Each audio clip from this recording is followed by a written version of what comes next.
With the Venture X business card from Capital One, you earn unlimited double miles on every purchase. And with no preset spending limit, your purchasing power adapts to meet your business needs. Capital One, what's in your wallet? Find out more at CapitalOne.com/VentureXBusiness. Terms and conditions apply.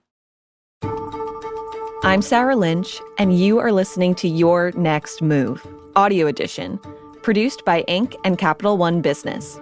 On today's episode, host Aisha Bowe talks with Shan-Lyn Ma, co-CEO and co-founder of Zola, an online wedding company that's helped over 2 million couples seamlessly plan their celebrations through their digital tools, resources, and community.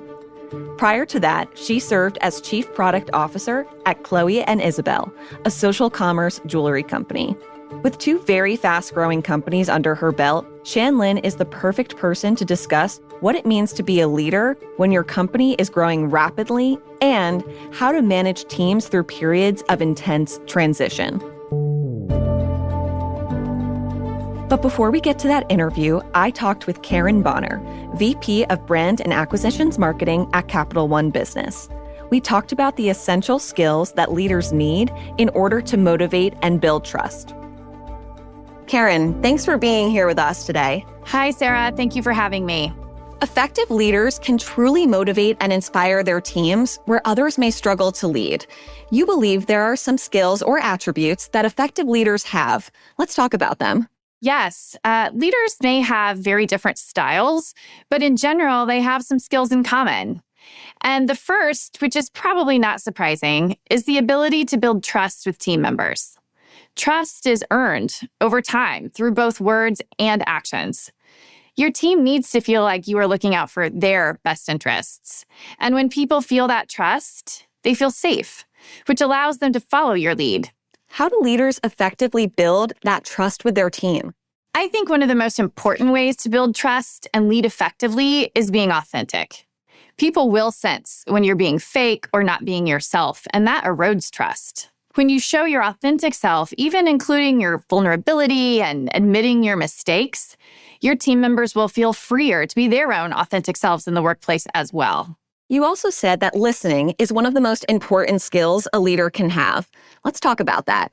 Yes, I think it's common for strong leaders to be really vocal people and do a lot of talking. And so first, it's important to be willing to just step back, say a little bit less, and leave space for the members of the team to speak up and share their ideas and speak their mind. But that's just the first part. Listening is also about what you do with that information.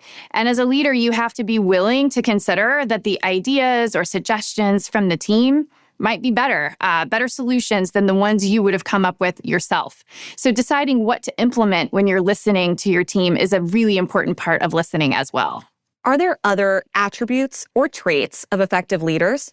Yes, what I've seen is that really effective leaders understand the difference between managing and leading. Managers have a really specific role in directing a team to achieve a specific goal or an objective, or to ensure that a process is running effectively and efficiently.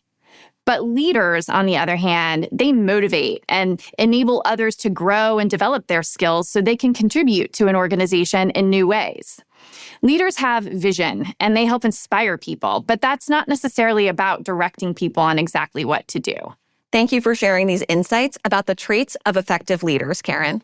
Thank you for having me.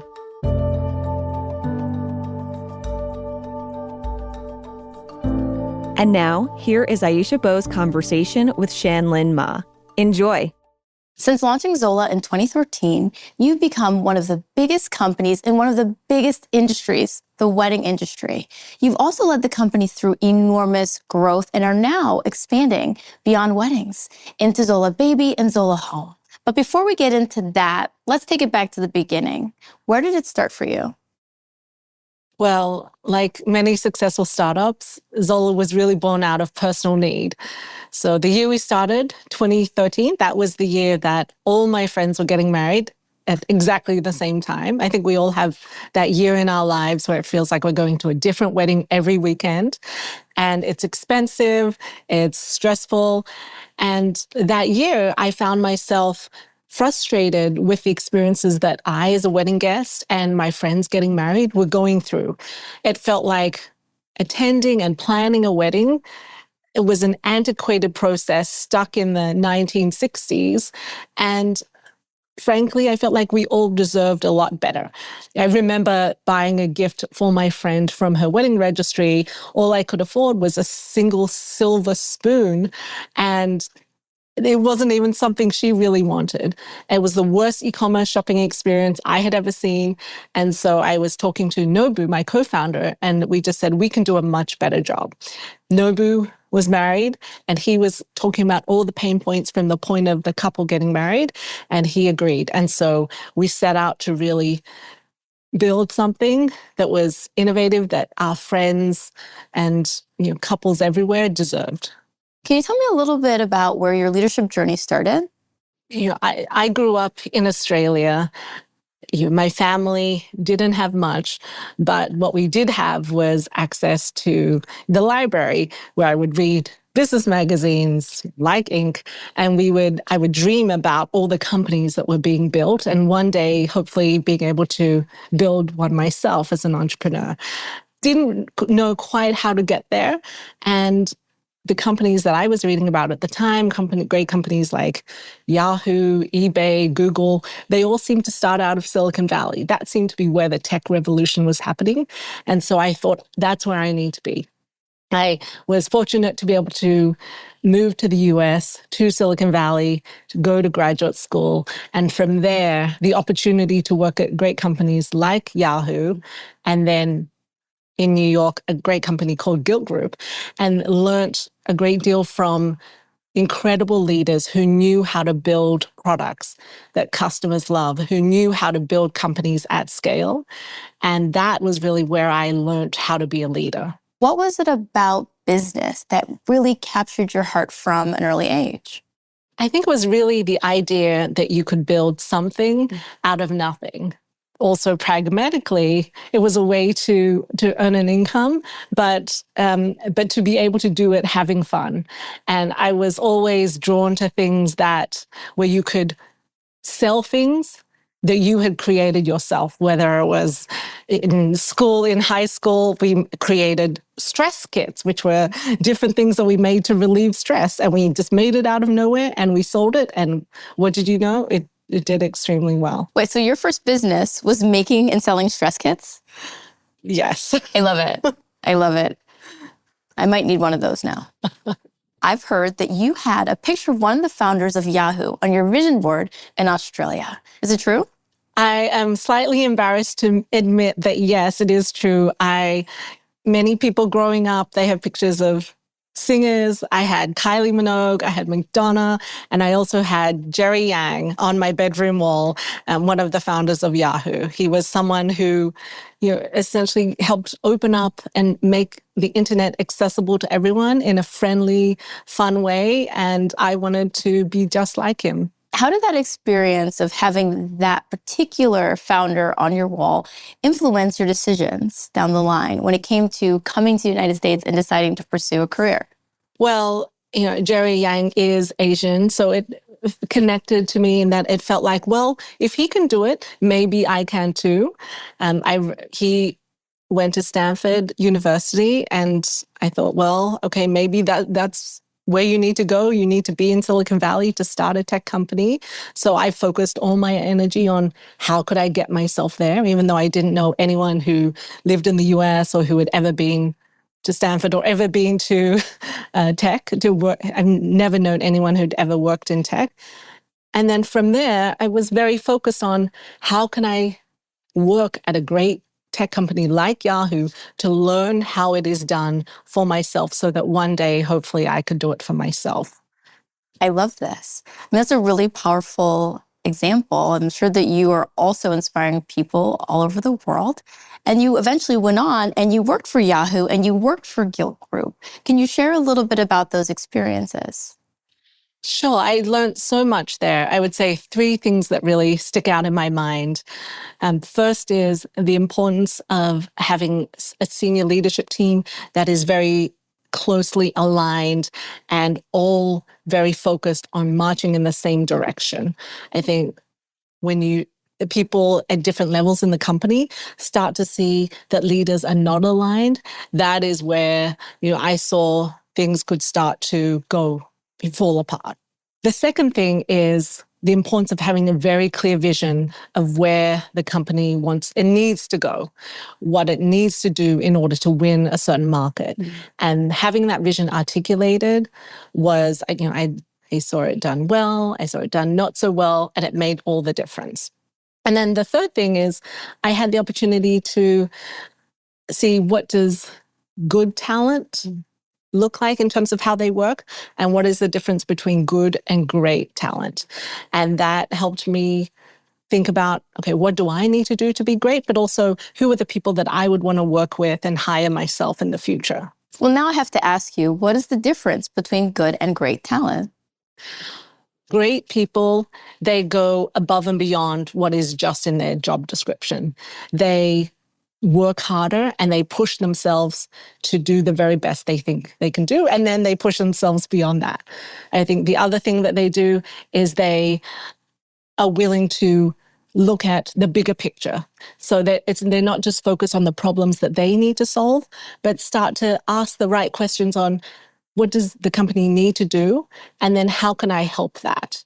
And then I think the other thing is they are constant learners. So they learn not just their own discipline, but they learn every other discipline to help the bigger effort of the company. I'd love to hear more about the early days of Zola. I know when I started my company over a decade ago, I thought that I needed to know all the answers and that my way was the best way. And I quickly found that that was not true. In fact, it was the quickest way for me to fail. Could you share a little bit more about your leadership journey in the early days and how maybe it has evolved since then? I think, the adage, you don't know what you don't know, is so true in the earliest days of a startup. In the early days, you just need to focus on what are the 5 things you really need to nail to reach the next milestone, whether it's I need to raise funding, or I need to launch this product, or I need to hire this key person. And so you sometimes run around like a chicken with its head cut off, trying to achieve those things. And, there were some things that we did well and not so well. I would say my focus in the early days was getting the product to launch. And the things that needed to happen were I needed to hire the key team members, whether that was our first founding CTO, Chief Technical Officer, our first 2 engineers, our first merchandising person. I also needed to convince brands to partner with us to offer their products on Zola. And I needed to set up the infrastructure for a lot of the rest of the company, whether it was from a finance and accounting perspective or a legal perspective, just so that we could purely operate and be in business. And so I did a lot of that. Both, my co-founder and I, we kind of decided, how do we divide and conquer? And then how do we use what we have in terms of our strengths and our assets to get it done? And what I mean by that is, who do we know? So who do we know who has relationships with brands we want to work with? Who do we know at these brands? And so the brands that we partnered with in the beginning, some were great and we still work with them today. And some were totally inappropriate or, not a great fit. But you know what? We were able to say we launched with a certain number of brands and products, and that was the most important thing for the launch at that time. And so in hindsight, it's all about a matter of just getting it done. I'm curious, how has your leadership style evolved over the years? I know that I feel like right now I'm in the role of chief enabler. I've taken a lot from the early days and I've applied it to more relaxed structure in terms of my leadership, trying to make sure that I cultivate the best possible team. What have you learned, or what may you now do differently? One of the things I've tried to do over the years is to study great leaders and understand, what do they do? What are the things that is very consistent across great leaders? And there's the 2 things that have stood out to me that I've been trying to work on. One is to consistently set clear expectations. Now, this is hard because sometimes you think, well, if I've communicated a vision and a strategy, then everyone should just know what they need to do. But that's not always the case. I think different people at different levels from different backgrounds need different amounts of detail on exactly what you expect. People aren't mind readers. And the more I lead, the more I work on what's the right level of expectations I should be sharing with the team or with the person. And then how can I be really clear to make sure that they are able to digest it. The second thing is giving and receiving direct feedback. And I think this is also extremely hard to do. It's uncomfortable. And yet it is, I think, one of the most important things any leader can do. It's the ability to, in real time, say, I notice you did this, or you said this, or this project that you work on, it had this impact. And here's a suggestion of something that you could improve on that you can or cannot, consider for next time.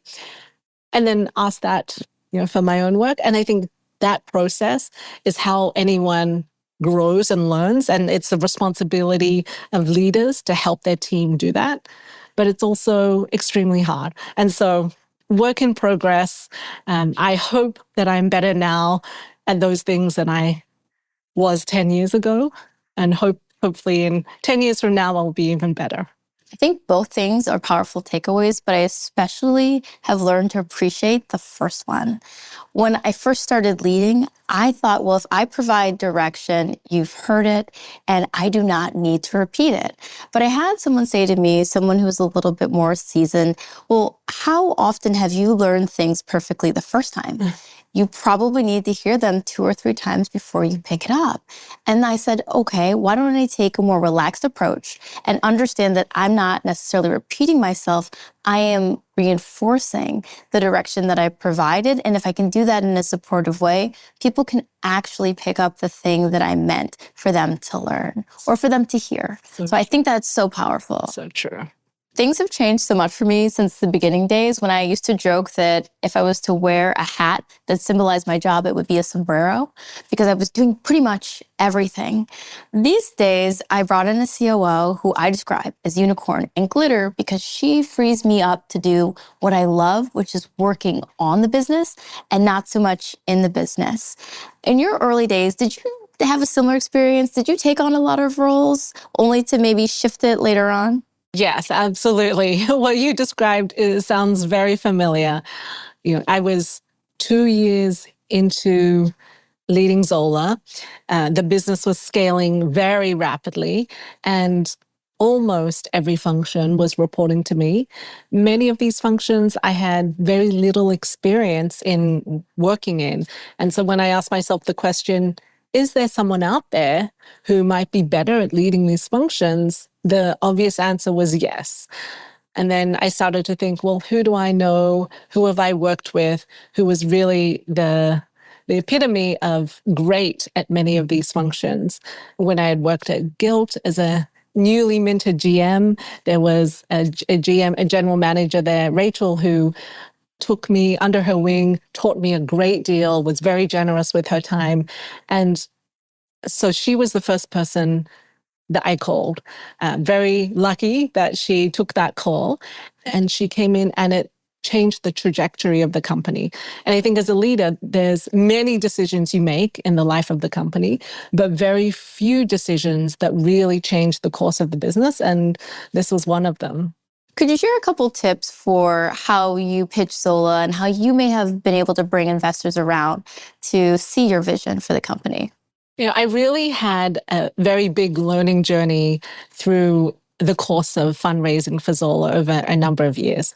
In the early days, I used to take it very personally. Every conversation, every rejection, I felt like it was a big judgment on my ability and the company's likelihood to succeed. And what I learned over time is that it's never personal, that investors can, for many different reasons, not invest in your company that are unrelated to you or the business performance. And over time, what I've learned is that what I need to be pitching is an answer to the 3 questions that VCs are asking themselves, and that actually you should also ask yourself if you are going to invest your time in a business, which is, first, why you? Why are you the right person to start this business? Why now? So why is now the time for this business to emerge where it may not have before? And how much money is this going to make me? So why is this such a compelling business that it is going to generate a great return for both you, the founder, and the investor? And if you can answer that for yourself in a compelling way, you'll be able to pitch it in a compelling way. And your chances for success in fundraising will be so much greater. No matter who you're pitching to, everyone is asking themselves the same question. Why you, why now, and how much money? Yes. I love it. Let's talk hiring. I heard that there's magic in your process. You may be looking for more than what's on the resume. Can you share a little bit about that? Well, of course, we are looking for smart, talented people with the right experience. That's, I think, a given. That's what many people are looking for. And there's always many candidates that fit that bill. But on top of that, the things that are really important to us that we try to glean from the interview process is finding people who are humble, who are kind, who have emotional intelligence, and are very team-oriented people. And what we found is that when we have that combination, that they are going to be the future leaders of Zola.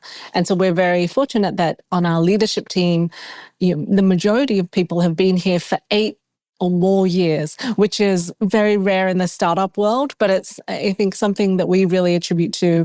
We love working together.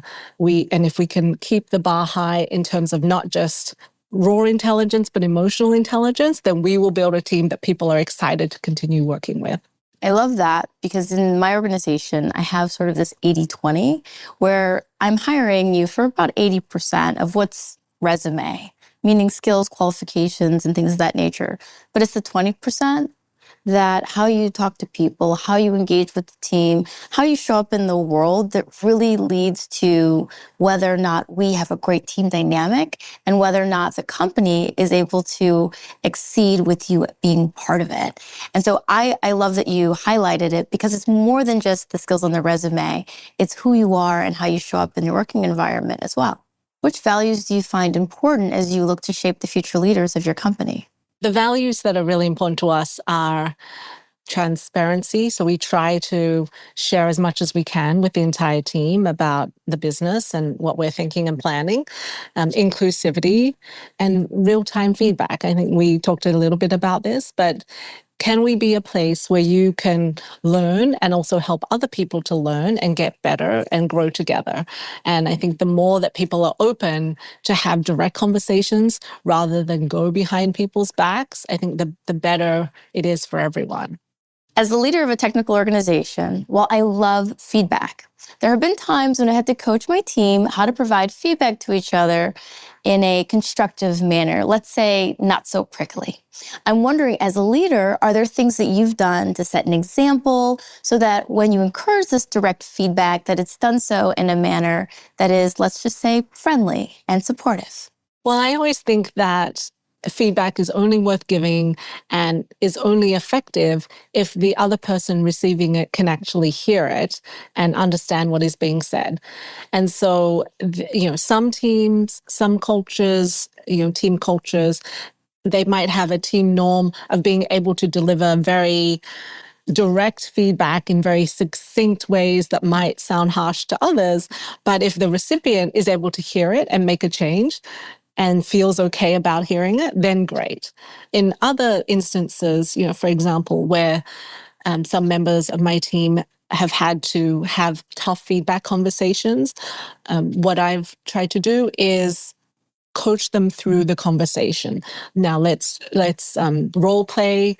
Why don't you share with me what you're thinking of saying? I might provide suggestions on how you might rephrase things so that the other person can actually digest and hear it. And I think in those instances, hopefully it's been better received by that person because, I think the kindest thing you can do is give feedback in a way where the other person can go away, think about it, and then make a change that they feel good about. Sometimes initially it's hard to hear, but ultimately, if you can recognize it and make a change, it's all the better for the individual. And, I personally have grown the most when I've received tough feedback.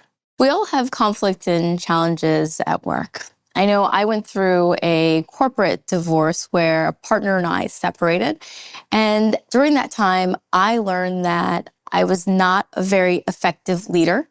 And I needed to allow other people to step up and fill the space. And in doing so, I learned that they had a lot of gifts that I was not allowing them to bring to the table because I was doing so much.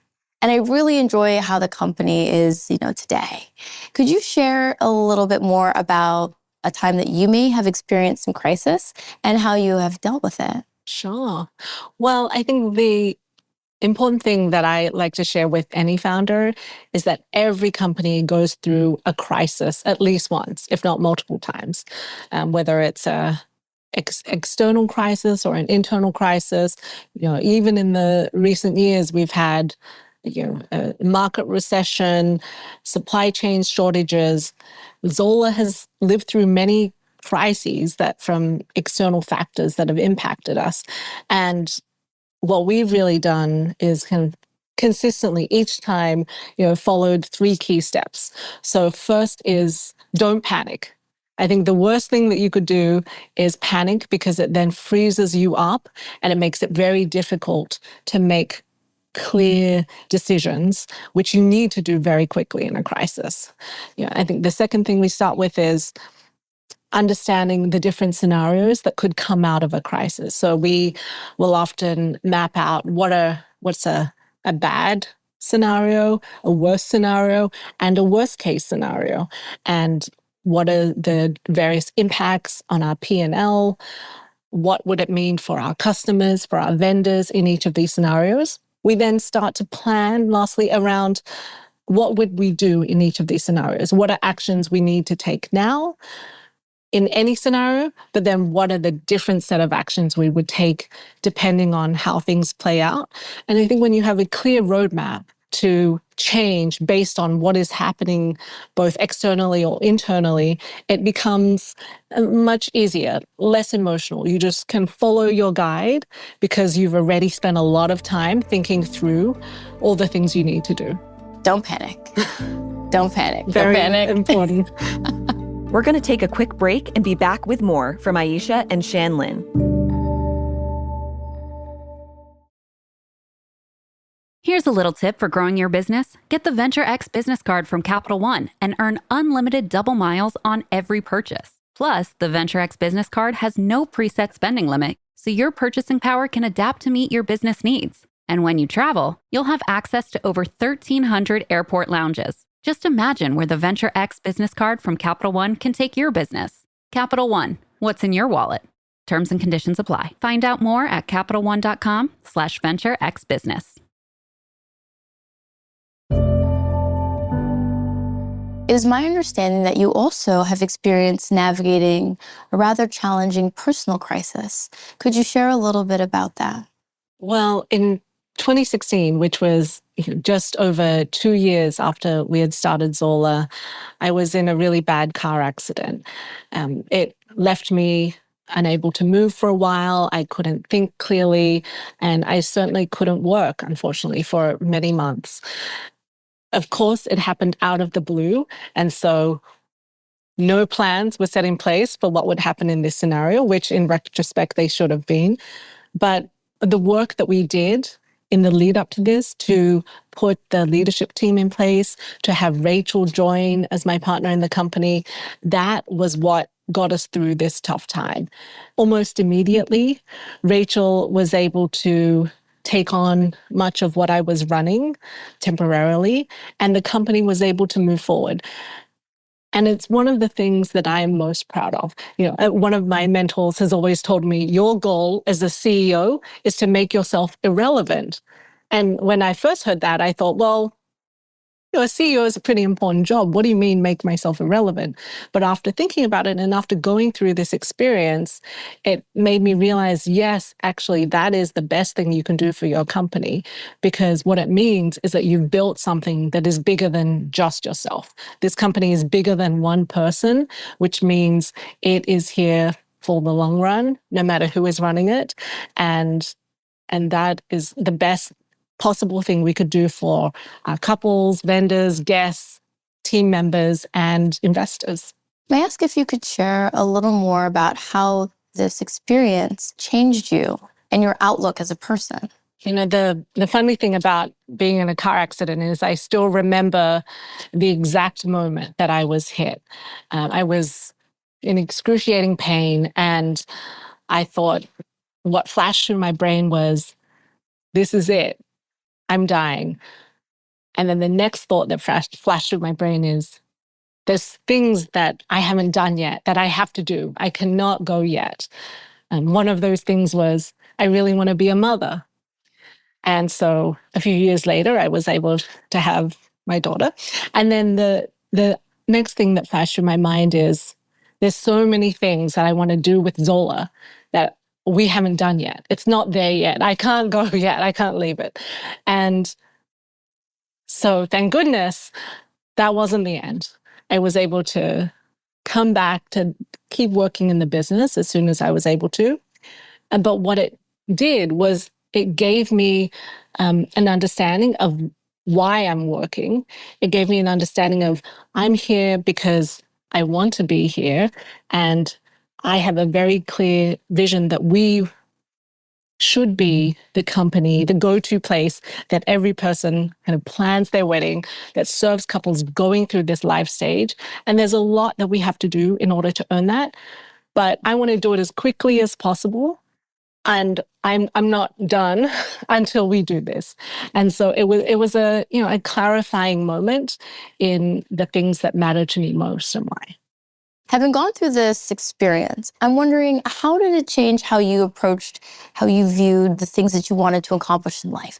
Is there a framework that you would suggest that other founders potentially think about? One of the big learnings in retrospect from this experience is the importance of having a succession plan in place well ahead of time, and thinking about not just for myself, but for all the leaders or the different functions or the people in a company. Are they the only person that can do this job today? And if so, what happens to the company if that person gets hit by a car, which of course we hope does not happen, or, someone in their family gets sick and they have to go away, or, things happen. And so we now try to think about, for each person who is a key contributor, what is the backup plan? And additionally, are the systems in place that allow the company to keep running, for someone else to step in if that person, has to leave for some reason? So, for example, there are some people who are great talents, but they have built an organization or a team all around themselves. And so there's no system in place or infrastructure to do the work in a scalable way. And so we think a lot about, how do we build that support system? How do we make sure that we have a succession plan in place in the company, not just for the CEOs, but for any single person? This conversation's a powerful reminder to founders and entrepreneurs out there that they also need to make time to live and to invest in themselves. Are there things that you might suggest that they do or think differently about? I know I'm kind of stuck on work all the time, but now I'm like, there are other things I want to accomplish. But how do you find time for that? How do you think about scheduling that in your day? I think about this question a lot because there is no right answer.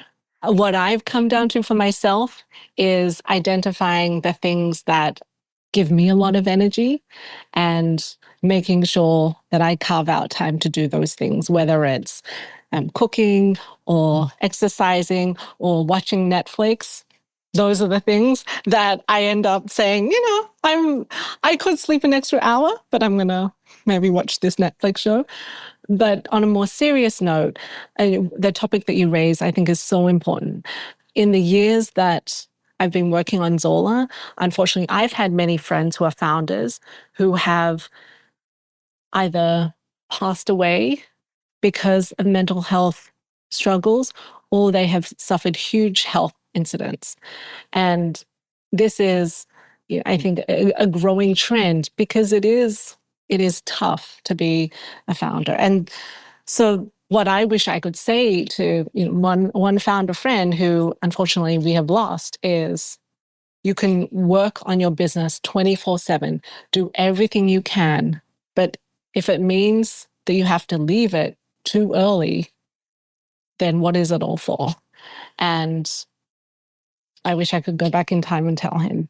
But hopefully by sharing this here, someone else will hear it. You got to take some time for yourself. This year, I had a small victory. I actually scheduled lunch. Oh. So every day I have lunch. Now, whether I eat the lunch or not, that's a separate question.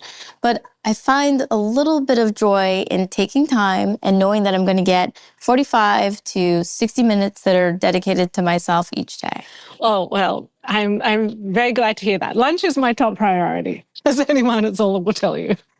I'd love to learn a little bit more about your co-CEO. How did you get to the point where you felt as though you wanted to bring somebody in to help you run the business? Well, if we rewind back to 2 years after we launched the business, I had nearly every function in the company reporting to me. Many of these functions were things that I had little experience in. And so when I stood back and asked myself, am I the best possible person to be leading all of these functions? The answer was obviously no. Is there someone out there in the world who could possibly be better? Yes. And so when I then started to think about who have I worked with in the past, who is what great looks like in all of these disciplines, the first person that came to mind was Rachel.